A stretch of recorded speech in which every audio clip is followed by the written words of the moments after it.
This is Ultimate Soccer with Soccer Steve.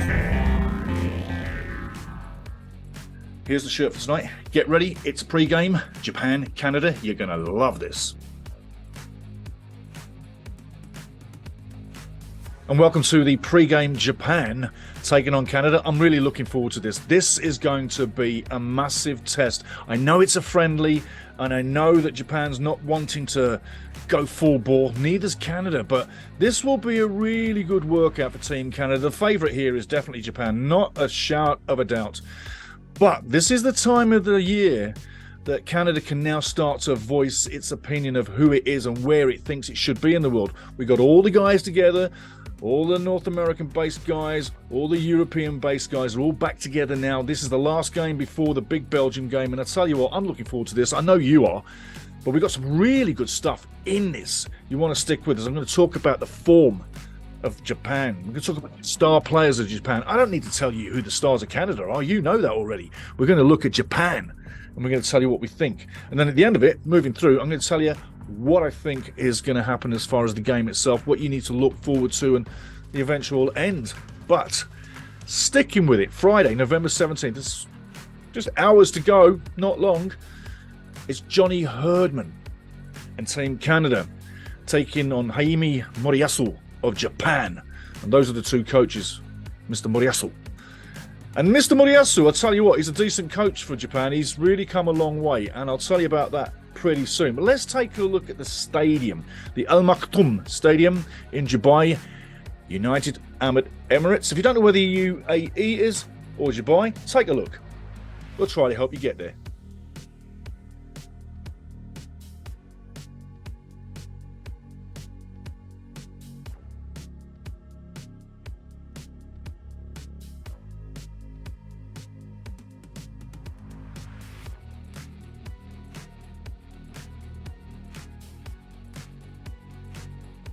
So there you are, the Al Maktoum Stadium. Quite a nice looking building, isn't it? And if you look at the side from inside, you can see what I mean by it's all roofing and it's all siding, or slight roofing and shade is what I say. It's in the Middle East, so you get a lot of sun. It's a beautiful stadium, but I say it looks bigger on the outside than it does on the inside. Kind of, when you're on the outside, you think it's probably a 25, 30,000 seater stadium because of its actual size. But again, those walls are there for shade, and the grass. Now, last time I told you about the Bahrain field, and I'd said it was going to be brown and not very green, and it wasn't, right? This time, the Al Maktoum Stadium, look for really lush grass. The conditions of the field will be next to perfect. There'll be no problem with the field. I can't see any issue with the field whatsoever. So get ready for that. And like I say, for the game itself, this is probably the best conditions you can have. Even teams like Arsenal and European teams have played at the Al Maktoum on touring games and such like. So it's had a lot of big teams go through. But 15,000 seater is the stadium. Will it sell out? I don't know. You know, I was really disappointed with the Bahrain game against Canada that most of those seats were empty. But I guess nobody wanted to watch the match. But that was their home team. Bahrain were playing at home anyway. Whatever it is, it doesn't matter now. But, gotta say, the Al Maktoum is where the battleground is going to be. Let's get ready for it. Now, talking about Team Japan, let's take a look at Japan. Talking about the coach Jaime Moriyasu, he's actually been with two teams consecutively at the same time. The Japan U23 and the Japan full team. When you think about that, that's quite the number. But I got to say, at 55% and 68% for both those teams as a coaching record, that's pretty good. If you look at Moriyasu's numbers, it boils down to, on average, out of every 4 games, 2 wins, a draw, and a loss. He's a top quality coach. He's won the Jupiter League 3 times. He's won the Cup 3 times. He's done well at Asian competitions with Japan as well. Took him to the 2019 semi-final, runners-up in 2019 at the Asian Cup. So he's a manager that can push his teams further on. He's a coach with a winning mentality and a winning record. And that's something that we need to remain in our minds. Now, Japan itself, the team itself, when you're looking at the players, there's a couple of goalkeepers. There's a goalkeeper that's aging, and there's a goalkeeper that's just at the right age. Yeah, you've got, I'll just give the names. Kawashima is 39 right now, and he's pretty much been a lot around the block. He's playing with Strasbourg, but Strasbourg's where he's been for a while, and he hasn't had many games in the last little while. So as he is quasi the number one, the coach would still want you to be playing, right? Now, he's not playing all the time, like you just heard, but he's still quasi the number one for the coach. Then you've got Daniel Schmidt. Now, that's a great Japanese name, you say. Yes, it is. And Daniel has actually not played so many games for Japan, but right now he's coming into the fold. Now, is he the replacement? I think there's a chance that he might well be the replacement there, but we'll just have to wait and see. But Daniel Schmidt, yeah, backing up Kawashima, and they've got decent goalkeeping, but not world-class goalkeeping, I'll tell you that much. Now, where they have got world-class defenders, or world-class players, I should say, is on the defender line. They've got some really, really top defenders. I'm going to ring you off a couple of names here, because I'll tell you about them as we go through. Yoshida, the captain, 34 years of age. He's been around forever. You have seen Yoshida play before on your TV screens. There's no doubt about it. What does he bring? He brings a steadiness to defense, that experience. And Japan is a mixture of great, and I say great experience and composure, and a mixture of brilliant youth coming through. You can think of Minamino coming through, ex-Liverpool player now at Monaco. We'll talk about him soon. But Japan's got a really decent team, but they've got some great experience. Like I say, the two defenders. Now, a couple of other defenders, or Sakai, I could talk here, Hirokai Sakai, I should say. He's over there right now with Utama Red Diamonds at home. Another top defender, 71 games for Japan. I think he brings that steadiness as well. So look at Japan, of not great goalkeeping, but certainly a solid defense and a lot of experience and a lot of know-how how to roll with the punches and soak up the pressure and keep your team in the game. And one thing that Japan does is release the ball fast. They like quick counterattacks, and that starts from the defense, not from midfield. And it can be the goalkeeper Kawashima or Daniel Schmidt that launches those balls forward. Now, when we're looking up front, Japan, I'll sing you this song. Japan is really earthing new stars. Yes, they've got stars that have been there for a little while now, but seven goals who we're talking about. We're talking about up front. We're talking Daisuke Maeda, Ayase Ueda, and Shuto Mashino. All those guys are 23, 24, and 25, just looking briefly at the numbers. What do they bring? A mixture of wing play. Two of those guys are wingers.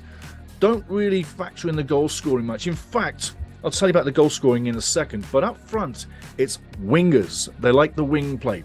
And they'll use the midfield to cushion in front of your penalty area as extra forwards coming in. So it's a team group that gets the goals. It's a team that stops defensively for Japan. They're a massive team, and they've got lots of flair, lots of skill. Now, before we move on, Minamino didn't really make it at Liverpool, did he? But he's one of their top scorers. So when you look at that, and Minamino 40-something, 43 games, 17 goals. That's a goal machine for Japan. When you consider Japan doesn't score many goals, then you've got to think that's their goal machine. Also, Toshida, he scored 12 goals in his career too, so he can pop up with a goal too. Those are the top scorers in the Japan team, Minamino and Toshida. So that's Minamino with 17 and Toshida with 12. That tells you that they're not a team of many goals. Now, when you look over last year of their form, you're going to love this right now, because they have taken on some big teams.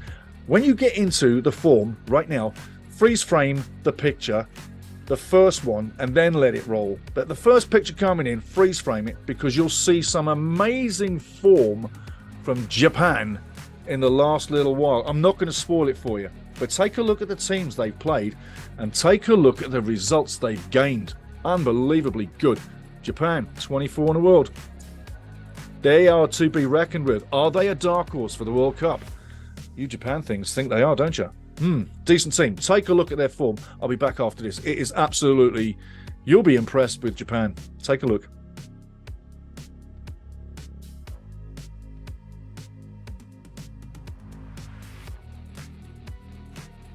So there you go. Isn't Japan for real? 9 wins, 3 losses on the year. I'll tell you what, I'm really looking forward to this game because I love the way Japan play. It's for great interchange play, always working in triangles, up and down the field, working for each other tirelessly, and they always play with a great attitude to the game. And they know how to play the game. Very, very smart team. Very cleverly coached by Mirimasu, sorry. And you've got to say, Canada, we are in for a great game. Now, the result doesn't matter. Remember that. The result doesn't matter. But I tell you this, if you beat Japan, that's a feather in your cap, especially coming off the back of the 2-2 draw in Bahrain. And let's thank Lucas Cavallini, and let's say a word about Lucas before we move on. Vancouver releasing him on the eve of a World Cup. That doesn't sit very nice, does it? Would you like to be released from your employer before you went to your big next assignment? Pretty sad. Where's the loyalty? Anyway, tell me what you think about that one, Vancouverites. Lucas Cavallini getting dealt a little bit of a blow. I tell you what, if you were to sack me before the World Cup as a player, I think I'd go into a depression. I really would. Yeah, I'm going to the World Cup, but man, oh man, that could put me in a depression. Anyway, take it for what it is, Lucas Cavallini. Lucas Cavallini, I gotta say it is what it is, eh? Tell me what you think about that one. Anyway, let's take a look at the Canada squad before we move along. So, Lucas Cavallini, tell me what you think about that. But the squad is out. All our guys are nominated. I do feel sorry for the recent 3 guys that got injured, but you know what? That's what we got backup players for, and that's why this squad looks the way it does right now, and that's what we're going with. And I'll tell you what, now you know. Now I know. Now everybody knows. Go Canada, go. I'll tell you, go Canada, go. So, the game itself. Simply, Japan is a top number team. They're going to look for the possession game. They probably will hold possession, and they'll probably start to conjure stuff through the middle. They're very clever through the middle. Don't necessarily look for everything to go down the wing. I mean, they are strong on the wing, and they do like to channel down the wing. But look for balls over the top to run through onto. That's going to be key. And free kicks, not necessarily goal kicks, but free kicks we should be very wary of in front of the goal. You've got people like Minamino can tuck them away quite readily. So they've got threat written all over them. Remember I said they've got a young forward line? No problems there.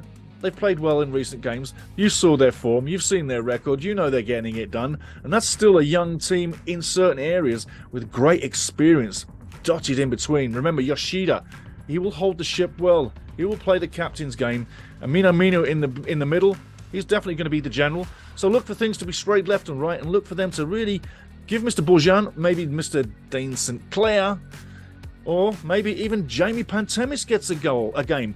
Can you think that Jamie is worthy of a game? At this stage, I say we go with our best team. No more messing around. It's the eve of the World Cup. We go with our best team, but we've got to get into this game and get out of this game without any injuries. So, it doesn't mean you've got to lunge into tackles and run your ass off stupid. You've got to start playing clever. Look for Canada to play clever. Look for Canada to play within themselves. Look for them to start operating the game that they played in CONCACAF. But above all, look for them to start connecting with each other. It's about possession. It's about formulating the move down the wing. Stephen Eustáquio in the middle, playing the general game and getting things going again. Tajon Buchanan has got to come and grow now. This is the time for Buchanan to become the man on that side of the field and own it. He's got the quality. He's playing great in Brugge. Now bring it to the World Cup, and who knows, maybe you get a bigger contract out of your home team. Maybe you go somewhere else. This is the time to sell yourself. This is the time to play within yourself every game and show the world what you got, because this is where people bring big checkbooks. On the day, I believe that Japan should be the team to wander away with a 2-1 victory. I wouldn't be surprised if it's a draw. I don't expect a dull 0-0. I do expect a chess match, and I do expect people to play within themselves because the World Cup is on the doorstep and nobody wants to get injured. So don't look for electrifying speed. Don't look for a gut-wrenching game. But look for a decent training match. The result does not really matter because the World Cup is on the doorstep. But look for a training match. That's what I see. Okay, guys, tell me what you think about the game coming after. The post-game's coming too. And a few other shows as well. And top goal scorers. Golden Boot winners. We've got a show from 1966 all the way to 2018 on Golden Boot winners. You're going to love that. And also, we've got the Secret Weapon show coming as well. And just before the World Cup gets off, there's the last 2 shows before we get there. And don't forget, we're doing pre and post games during the World Cup for every round of games. That's every group game. That's every knockout game, all the way from game 1 to game 64, the final game, even including the losers final. Yes, the losers final. Nobody wants to play that one. Okay, guys, enjoy the game. Friday, 6:40 Mountain Time on your sets. Mountain Time, remember that, wherever you are in Canada, and enjoy the game. Remember, go Canada, go, and get ready for the World Cup, because I tell you what, I can't wait, and it's here in a matter of days. Cheers, guys.